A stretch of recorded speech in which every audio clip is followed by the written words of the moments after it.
আসসালামু আলাইকুম।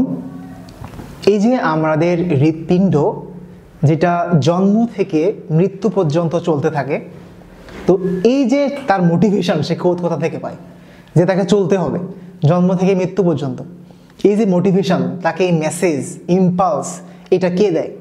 অর্থাৎ হৃৎপিণ্ডের ভেতরে যে ইলেকট্রিসিটি, বিদ্যুৎ পরিবাহিত হয়, এটা আলটিমেটলি তাকে কে দেয়? এইটি হচ্ছে আমাদের আজকে পড়ার টপিক, অর্থাৎ হৃদস্পন্দন। হৃৎপিণ্ডের একটা রোগ সম্পর্কে আমরা জানি, যেটি হচ্ছে হার্ট ব্লক। এই হার্ট ব্লকটি কি? হার্ট ব্লক হচ্ছে যে হৃৎপিণ্ডের চারটা জিনিস আছে, যে চারটা জিনিস হচ্ছে তোমার হৃদস্পন্দন তৈরিতে সহযোগিতা করে। একটিকে আমরা বলি এসএ নোড, একটি হচ্ছে এভি নোড, একটি হচ্ছে বান্ডেল অফ হিজ এবং অন্যটি হচ্ছে পার্কিনজে ফাইবার। এসএ নোড যেটি, সেটি হচ্ছে দেখো সায়ানোঅ্যাট্রিয়াল নোড। এটি থাকে তোমার, এটা হচ্ছে কি, এটা হচ্ছে ঊর্ধ্ব মহাশিরা, ঊর্ধ্বগামী মহাশিরা, আর এটি হচ্ছে নিম্ন মহাশিরা। তাহলে দেখো তো, একটা হচ্ছে সুপ্রিয়ার ভেনা কেভা, একটা হচ্ছে ইনফিরিয়ার ভেনা কেভা। অর্থাৎ এই সুপ্রিয়ার ভেনা কেভা আর ইনফিরিয়ার ভেনা কেভা যেখানে মিলিত হয়, যেখানে এসে ওপেন করে রাইট অ্যাট্রিয়াম, অর্থাৎ ডান অলিন্দে, ঠিক তার মাঝেই আমাদের থাকে হচ্ছে এসএ নোড বা সায়ানোঅ্যাট্রিয়াল নোড। এই সায়ানোঅ্যাট্রিয়াল নোডকে আমরা বলি আমাদের ফিজিওলজিক্যাল পেসমেকার, অর্থাৎ আমাদের শারীরবৃত্তীয় পেসমেকার বলা হয়। পেসমেকার কি? যেটি ইম্পালস জেনারেট করে, অর্থাৎ যেটি বিদ্যুৎ উৎপাদন করে। দেখো তো এসএ নোডের কাজ কি? তারা হচ্ছে এটি ইলেকট্রিসিটি তৈরি করবে, করে এই হৃৎপিণ্ডের এই অংশের মধ্যে সেই ইলেকট্রিসিটিগুলোকে ট্রান্সমিট করবে, করে এই অংশের কন্ট্রাকশন, রিল্যাক্সেশন নিয়ন্ত্রণ করবে। শুধু এই অংশে না, এসএ নোড দিয়ে আলটিমেটলি দুইটা অ্যাট্রিয়াম ইম্পালসটাকে পায়। দুইটা অ্যাট্রিয়ামের মধ্যে এই ইলেকট্রিক ইম্পালসটা ছড়িয়ে যায় কি দিয়ে? এসএ নোড দিয়ে। এসএ নোড যখন এই ইম্পালসটা জেনারেট করা শেষ হয়ে যায়, তখন এই ইম্পালসটা চলে যায় এভি নোডে।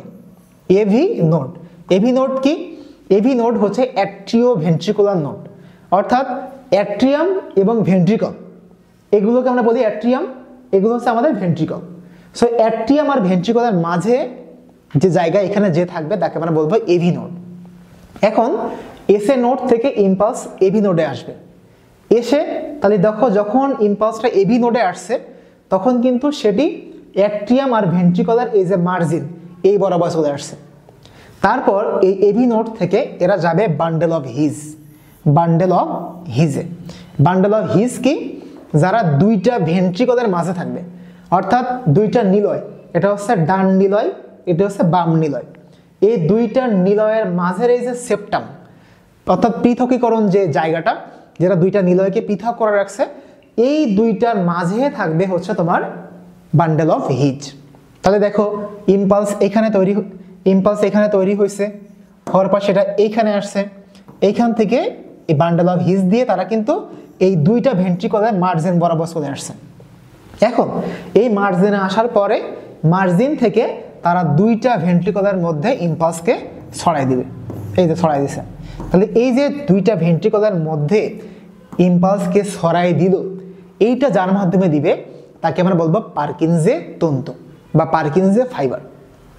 এখন এই পার্কিনজে ফাইবার দিয়ে কিন্তু আলটিমেটলি আমাদের এই যে এসএ নোডের যে ইম্পালস, সেইটি সব হৃৎপিণ্ডের মধ্যে ছড়াই গেল।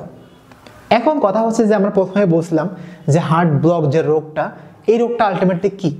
এই রোগটা হচ্ছে এই যে আমাদের এসএ নোড পড়লাম, এভি নোড পড়লাম, বান্ডেল অফ হিজ বা পার্কিনসন ফাইবার, এই চারটা বিষয়ের মধ্যে যখন কোঅর্ডিনেশন হবে, অর্থাৎ এসএ নোড থেকে ইম্পালস এভি নোডে আসবে, এভি নোড থেকে বান্ডেল অফ হিজে আসবে, বান্ডেল অফ হিজ থেকে পার্কিনসন ফাইবার হয়ে সমস্ত ভেন্ট্রিকলে বা সমস্ত নিলয়ে ছড়ায় যাবে। এই যে একটা পাথ হয়ে এই একটা চক্র, যদি এই চক্রের কোনো একটা জায়গায় সমস্যা হয়, তাহলে কি তার সামনে আর ইম্পালস বা মেসেজ যাবে? অবশ্যই যাবে না। এইটাকে আমরা বলবো যে ব্লক, ইম্পালস ব্লক, এটাকে আমরা বলি heart block. So heart block কিন্তু আমরা কিন্তু হার্ট অ্যাটাক আর হার্ট ব্লকের মধ্যে একটু ঘোলাই ফেলি যে হার্ট অ্যাটাক কি আর হার্ট ব্লক কি। হার্ট অ্যাটাক হচ্ছে যে রক্তনালী বন্ধ হয়ে গেছে, যার কারণে অক্সিজেন যাচ্ছে না, পুষ্টি যাচ্ছে না, হার্টের সামনের কোষগুলো মারা গেছে, এটা হচ্ছে হার্ট অ্যাটাক। আর হার্ট ব্লক কি? ইনফরমেশন যাচ্ছে না, ইম্পালস বা বিদ্যুৎ যাচ্ছে না, না যাওয়ার কারণে এই বিদ্যুৎ না গেলে কিন্তু কি হবে? হৃৎপিণ্ড যার যে কাজ, যে তাকে কন্ট্রাক্ট করতে হবে, সংকুচিত করতে হবে, প্রসারিত করতে হবে, এই যে তার কাজটা, সেই কাজটা সে ভুলে যাবে, সে ভুলেই যাবে যে তাকে কন্ট্রাক্ট করতে হবে, রিল্যাক্সেশন করতে হবে। সো আলটিমেটলি হৃৎপিণ্ড সংকোচন প্রসারণ হবে না, হার্ট কাজ করা বন্ধ করে দেবে। এইভাবেই কিন্তু আমাদের ইলেকট্রিক ইম্পালস জেনারেট করে হার্টের সমস্ত জায়গায় পরিবহন করার মাধ্যমে আমরা হার্টটাকে কন্ট্রাক্ট করতে পারি। এখন একটি মজার ব্যাপার হচ্ছে কি, যে আমরা তো এটা বলি যে হৃৎপিণ্ড এমন একটা অঙ্গ যেটা জন্ম থেকে চলতেছে, কিন্তু মৃত্যুর আগ পর্যন্ত এটা থামে না, সবসময় চলতেই থাকে। বাট একটা মজার বিষয় হচ্ছে কি, যে হৃৎপিণ্ড কি তাহলে কি রেস্ট নেয় না? হ্যাঁ, হৃৎপিণ্ড কিন্তু অবশ্যই রেস্ট নেয়, এবং হৃৎপিণ্ডের এই রেস্টটা আসলে সবচেয়ে বেশি।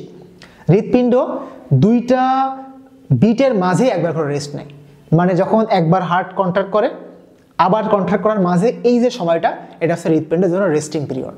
যেমন আমরা সারাদিন কাজ করি, সারাদিন পড়াশোনা করি, রাতের বেলা ঘুমায় যাই, ঘুম থেকে ওঠার পর কি আমরা আরো বেশি সতেজ হয়ে যাই, আরো বেশি কাজ করতে পারি। তো হৃৎপিণ্ড এরকম প্রত্যেকটা বিটের মাঝে সে কিছু সময় করে রেস্ট নেয়। এই রেস্টটা কখন হয়?